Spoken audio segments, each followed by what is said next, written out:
मैं भूपेंद्र।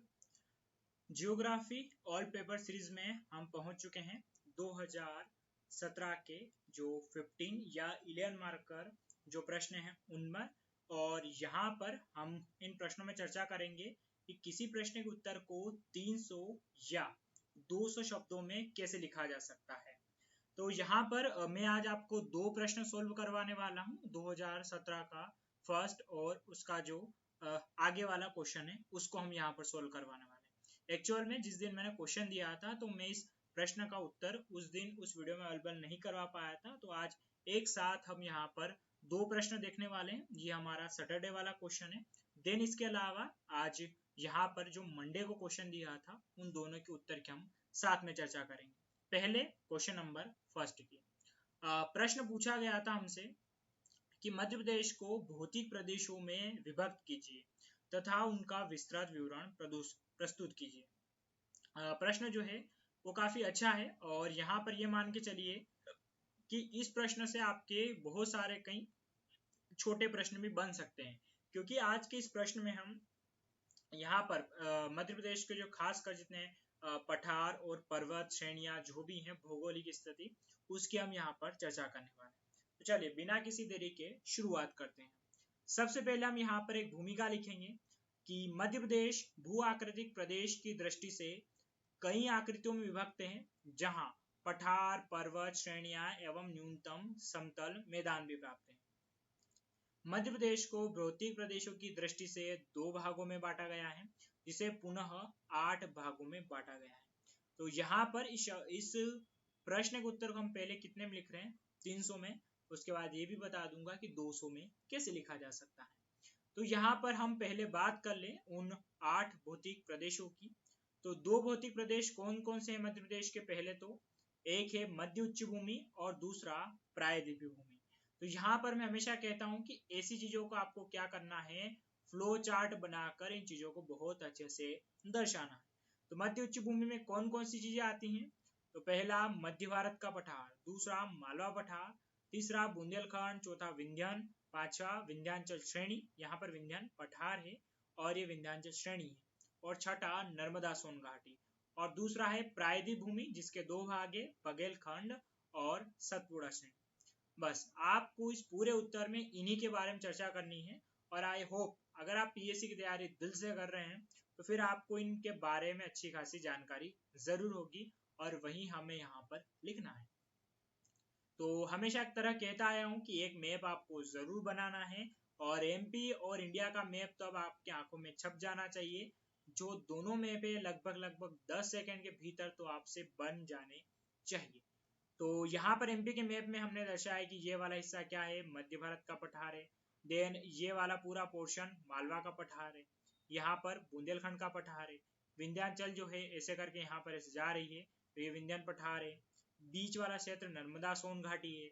यहाँ वाली जो विंध्याचल यहाँ वाली जो श्रेणी है वो सतपुड़ा है, और यहाँ पर है बघेलखंड।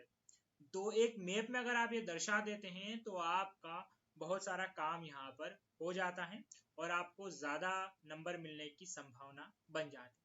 अब एक एक करके हम यहाँ पर चर्चा करने वाले हैं और वही हमें दर्शाना भी रहेगा। तो पहला है मध्य उच्च भूमि। इसके बारे में लिखेंगे कि दक्षिण में विंध्याचल, उत्तर पूर्व में अरावली और उत्तर में यमुना चंबल एवं पूर्व में बघेलखंड पठार के मध्य का क्षेत्र मध्य उच्च भूमि कहलाता है। तो ये हमने पूरा बता दिया कि मध्य उच्च भूमि कहाँ कहाँ पर कैसे कैसे फैला हुआ है। अब इसके जो भाग है उन भागों के बारे में हमें क्या करनी है, इन शॉर्ट चर्चा करनी रहेगी। ज्यादा डिटेल में नहीं जाना है आपको, इन शॉर्ट ही चलिएगा। ओके, तो मध्य भारत का पठार, हो सकता है आपको लाइन थोड़ी टेढ़ी दिख रही हो, ब्लैंक पेज में लिखा है तो इसलिए फ्लो में थोड़ा सा टेढ़ा चला जाता है। आई होप आप समझ पा रहे होंगे। मध्य भारत का जो पठार है इसमें दक्षिण में मालवा एवं बुंदेलखंड के पठार से आवृत एवं पश्चिम सीमा अरावली बनाती है। प्रायः इसे मुरैना, भिंड, श्योपुर, ग्वालियर एवं चंबल घाटी शामिल है। नीमच जिले का कोंतेल पठार भी इसी के अंतर्गत आता है। तो मध्य भारत का जो पठार है उसकी जो सीमा है वो मालवा और बुंदेलखंड बनाता है। आप मैप में देखेंगे तो मैं समझा चुका हूँ इसके बारे में, तो बार बार मैप में जाना संभव नहीं है। तो यहाँ पर अगर आप इतना भी लिख देंगे मध्य भारत के पठार के बारे में, तो आपका शानदार काम यहाँ पर हो जाएगा। देन उसके बाद में दूसरा है मालवा का पठार। मालवा पठार में हम यहाँ पर लिखेंगे कि दक्षिण में विंध्याचल एवं उत्तर पूर्व में अरावली के मध्य दक्कन ट्रेप का हिस्सा मालवा पठार है, जो मध्य प्रदेश का सर्वाधिक क्षेत्र में विस्तृत है। बस इतनी ही चर्चा करनी है, क्योंकि मैं आपको बता दूं 300 शब्द में उत्तर को लिखना है और 8 भागों की चर्चा करनी है, तो आपको संतुलन बना के चलना होगा। आप किसी भी क्षेत्र में भावुक नहीं हो सकते और ज्यादा और कम नहीं लिख सकते। तो ये मालवा के पठार के बारे में हमने लिखा। देन उसके बाद में है बुंदेलखंड का पठार। तो मध्य प्रदेश के निवाड़ी, टीकमगढ़, छतरपुर, रीवा जिलों में विस्तृत जो ग्रेनाइट एवं नीस की चट्टानों से निर्मित है, इसका ढलान उत्तर की ओर है। तो इतनी सी जानकारी अगर हम लिखेंगे बुंदेलखंड पठार के बारे में, तो बहुत शानदार जानकारी हम उपलब्ध करवा पाएंगे आपकी मार्किंग के हिसाब से। देन उसके बाद में है विंध्यन का पठार। तो यह विंध्याचल श्रेणी का पूर्वी हिस्सा है, जिसमें कैमूर, भांडेर प्रमुख कगारी प्रदेश है तथा कैमूर, सोन एवं यमुना जल विभाजन। एक चीज और मैं बता दूं कि विंध्यन पठार विंध्याचल श्रेणी का एक हिस्सा है, लेकिन पठार और श्रेणी में एक अलग चीज है। यहाँ पर क्या होता है कि ये जो पर्वत वाला हिस्सा है, पर्वत श्रेणी वाला, वह थोड़ा सा नीचे आ जाता है ढलान की ओर, इसलिए ये पठार का शेप ले लेता है। ओके, तो यहाँ पर क्या करना है कि आपको उन दोनों को अलग अलग करके ही लिखना रहेगा। तो यहाँ पर ये जानकारी हमने उपलब्ध करवा दी है। देन इसके बाद में विंध्याचल श्रेणी। तो यह गुजरात से बिहार तक विस्तृत है, जो विंध्याचल, कैमूर, भांडेर एवं पारसनाथ पहाड़ियों में विभक्त हैं। इससे उत्तर एवं दक्षिण में भारत के मध्य की सीमा माना जाता है। तो ये हमने विंध्याचल के बारे में यहाँ पर बता दिया। विंध्याचल के अंतर्गत ही क्या आ रहा है, कैमूर और भांडेर। ओके, इसके बाद में नेक्स्ट है छठा नर्मदा सोन घाटी। तो यह मध्य प्रदेश का सबसे निचला प्रदेश है, जो विंध्याचल एवं सतपुड़ा के मध्य स्थित है। यहाँ निमाड़ प्रदेश से बैतूल, हरदा, छिंदवाड़ा एवं मंडला तक ये विस्तृत है। तो ये हमने किसके बारे में चर्चा कर ली, यहाँ पर नर्मदा सोन घाटी के बारे में। तो मुझे नहीं लगता कि यहाँ कुछ समझाने जैसा है, आपने पढ़ा है, बस मैं ये बता रहा हूँ कि आपको उसे लिखना कैसे है। देन इसके बाद में 7वां पॉइंट है सतपुड़ा श्रेणी। तो गुजरात, मध्य प्रदेश, छत्तीसगढ़ तक विस्तृत सतपुड़ा श्रेणी अलग अलग नामों से जानी जाती है। गुजरात से बुरहानपुर तक ये सतपुड़ा श्रेणी से जानी जाती है। तत्पश्चात पूर्वी सतपुड़ा जो सिवनी तक विस्तृत है, एवं महादेव पर्वत श्रेणी पंचमढ़ी पर स्थित है। और अंतिम भाग क्या है इसका, मेकल है, जो मध्य प्रदेश एवं छत्तीसगढ़ दोनों राज्यों में है। तो ये हमने यहाँ पर किसके बारे में चर्चा कर ली, सतपुड़ा श्रेणी के बारे में। थोड़ी सी ज्यादा चर्चा करिए, इंपॉर्टेंट भी है इसलिए करिए। देन इसके बाद में लास्ट है आपका बघेलखंड। तो बघेलखंड के बारे में कोई ज्यादा है भी नहीं। तो यह काफी हद तक विच्छिन्न भूस्थलाकृति है, जो शहडोल, उमरिया, अनूपपुर एवं मंडला जिलों में विस्तृत है। चलिए साथियों, तो ये हमने चर्चा करी यहाँ पर इस उत्तर के बारे में, जो हमें कितने में लिखना था, 300 वर्ड। अगर यही उत्तर हमें 200 में लिखना होता, मैं अगले प्रश्न पे आऊंगा, थोड़ी में इसको मैं आपको समझा दूं कि यहाँ पर क्या बताना है। अगर इसी उत्तर को आपको 200 में लिखना होता तो आप कैसे लिखते हैं? तो स्वाभाविक सी बात है, एक भूमिका वाला जो पोर्शन है वो आपको थोड़ा सा कम करना यहाँ पर रह जाता है। आप चाहे तो यहाँ पर ये भूमिका वाला पोर्शन अगर काट देंगे तो आई होप 50 शब्द तो ये कम कर ही देगा। देन इसके अलावा आप डायरेक्ट यहाँ पर ये डायग्राम बनाएंगे तो डायग्राम के नंबर आपके नहीं काटे जाते। बस इसमें आप एक काम ऐसा कर सकते हैं यहाँ पर कि एक तो मध्य भारत के पठार में से कुछ लाइन्स जो हैं इसमें से आप यहाँ पर कम कर सकते हैं, चाहे तो जैसे कि ये नीमच जिले का कोंतेल अंतर्गत आता है, ये आप इसमें से कम कर सकते हैं। देन इसके अलावा मैं आपको और दूं तो वो है सतपुड़ा वाले हिस्से में से आप कम करेंगे तो उसमें से भी आपका लगभग 50 शब्द के आसपास, 50 ना सही तो 25 भी कम होगा।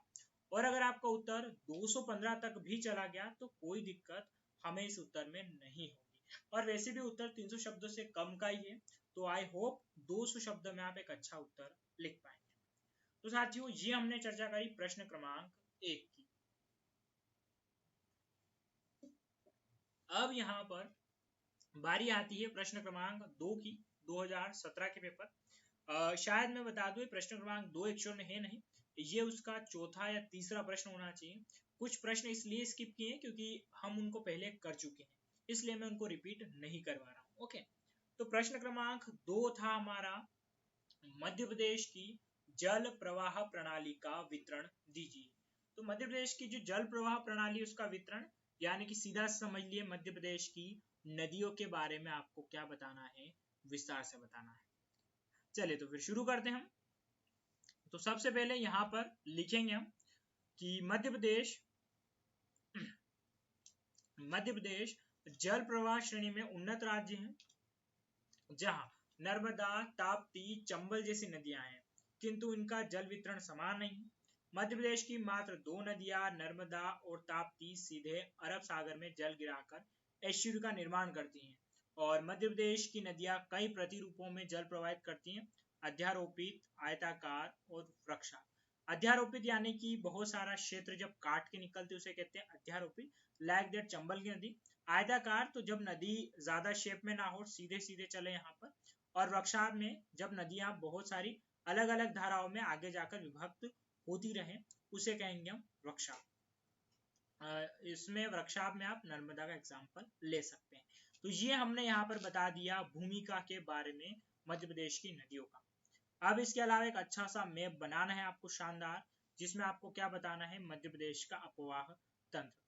अपवाह तंत्र का मैप बनाते समय सबसे इंपॉर्टेंट बात जो आपको ध्यान रखनी है, वो बात ये है कि मैप सुंदर होना चाहिए। ज्यादा नदियां नहीं बतानी, खास खास नदियां बतानी है। जैसे कि ये मैप मैंने बनाया तो इसमें आपको कोई कॉम्प्लिकेशन नजर नहीं आएगा और ज्यादा कोई काट पीट भी नजर नहीं आएगी। जैसे कि हमने यहाँ पर नर्मदा, ताप्ती, उसके बाद में चंबल नदी, फिर काली सिंध, पार्वती, सिंध, बेतवा, केन, जोहिला और सोन, इन्हीं प्रमुख नदियों की हमने चर्चा यहाँ पर करी है और इन्हीं के बारे में बताना रहेगा। बाकी छोटी मोटी नदियों का हम आखिरी में इन शॉर्ट बता देंगे। तो ये क्या है, अपवाह तंत्र। अब हम यहाँ पर इन सभी उत्तर को, यानी कि सभी जो नदियां हैं, इनमें यहाँ पर हम पॉइंट बनाकर इसे लिख सकते हैं। आप पैराग्राफ बनाकर भी लिखे तो कोई दिक्कत होगी नहीं, लेकिन ये थोड़ा क्या होगा कि डायरेक्ट सीधा परीक्षक को दिखाएगा तो यहाँ पर मार्किंग ज्यादा होने की संभावना है। जैसे कि नदी नर्मदा नदी उद्गम तो अनूपपुर जिले की अमरकंटक पहाड़ी, समाप्ति अरब सागर की खंबात खाड़ी में। ये लगभग 2 चीजें तो आपको अपने हर नदी के बारे में लिखने रहेगी। उसके बाद 2 बातों में आपको क्या लिखना रहेगा, जो विशेषता हो। जैसे कि मध्य प्रदेश की जीवन रेखा नर्मदा नदी भारत की 5वीं सबसे लंबी नदी है, 13-12 किलोमीटर, और जिस पर कुल 3000 से अधिक परियोजनाएं कार्यान्वित है। और चौथा पॉइंट आप सहायक नदियां लिख सकते हैं इसकी, तो शेर, शक्कर, तवा, दूधनी और हिरन, यहाँ पर ये इसकी क्या है, सहायक नदी। तो ये हमने बता दिया नर्मदा नदी के बारे में। इससे क्या होता है, आपकी शब्दों की बचत भी हो जाती है और ज्यादा देर हमें यहाँ पर शब्दों के साथ में चलना भी नहीं होता है, टाइम भी बचता है आपका। देन उसके बाद में दूसरी नदी है आपके सामने चंबल, तो वही उद्गम कहाँ से, महू की जानापाव पहाड़ी से। मिलन तो उत्तर प्रदेश में इटावा के निकट यमुना नदी में। और तीसरा मध्य प्रदेश से यमुना बेसिन में शामिल प्रमुख नदी चंबल पर मध्य प्रदेश में राजस्थान की संयुक्त परियोजनाएं गांधी सागर, राणा सागर और जवाहर सागर स्थित है। तो ये हमने विशेषता बता दी। और सहायक नदियां इसकी कौन कौन सी है, तो सहायक नदियां मैं आपको फिर से बता दूं, जो खास खास नदियां हैं उन्हीं के बारे में बताएंगे। यहाँ पर सहायक नदियां इसलिए मैंने आपको थोड़ा डिटेल में बताई है क्योंकि हम फिर इसको अलग से नहीं लिखने वाले, काली सिंध का उद्गम कहाँ से होगा, पार्वती का कहाँ से होगा, सिंध का कहाँ से, नहीं। यहाँ पर सीधा लिख देंगे देवास के बागली गांव से, सीहोर की आष्टा तहसील से और विदिशा की सिरोंज तहसील से। और ये सारे चाहे तो आप यहाँ पर डिनोट कर सकते हैं उद्गम स्थल करके थोड़ा सा, तो और परीक्षक को क्लियर हो जाएगा। और कुनू और कंवारी शिवपुरी पठार से। तो ये क्या है कि जो सहायक नदियां उनको भी हमने चंबल के साथ में ले लिया है ताकि हमारा शब्द यहाँ पर बच जाए और सारी नदियां भी कवर हो जाए। इसके बाद में हम बात करेंगे यहाँ पर ताप्ती नदी की।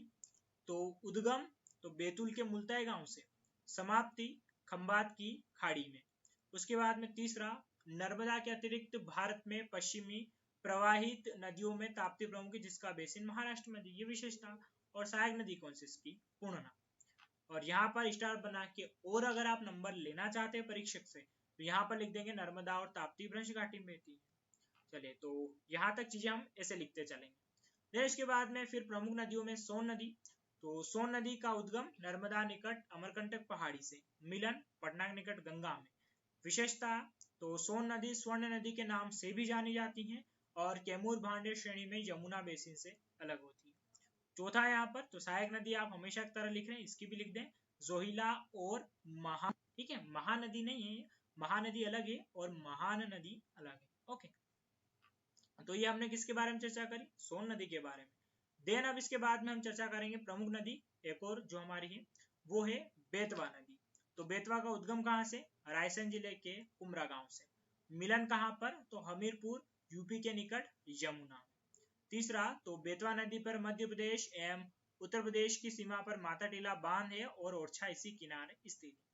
देखिए एक बात और बता दूं कि मैं जो आपको यहाँ पर बता रहा हूँ विशेषता, जरूरी नहीं कि आप भी वही लिखें, आप भी को भी नदियों के बारे में अच्छा नॉलेज है तो आप दूसरी विशेषता लिख सकते हैं, कोई ठेका नहीं है, जो हम बता रहे हैं वही लिखें, बस लिखने का तरीका आप समझ लीजिए। देन इसके बाद में लास्ट में हम यहाँ पर मध्य प्रदेश में उत्तर की ओर बहने वाली नदियों में केन, टोंस, बिहड़ नदियां प्रमुख है तथा गोदावरी बेसिन में वैनगंगा, बावनथड़ी, थावर नदियां प्रमुख है। और मध्य प्रदेश में कुल 6 बेसिन है।